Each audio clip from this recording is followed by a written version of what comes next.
Καλημέρα σας. Δείτε τι ωραία που είναι κλαδεμένα τα ροδάκινα μας.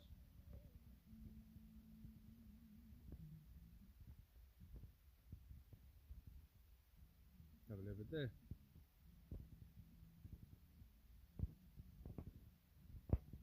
Έχει βρέξει λίγο, έχει λίγο υγρασία. Έχουμε και αυτά από εδώ να κλαδέψουμε. Είναι πάρα πολύ ωραία.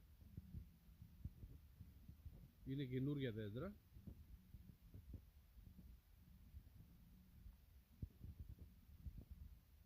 Την καλημέρα μου.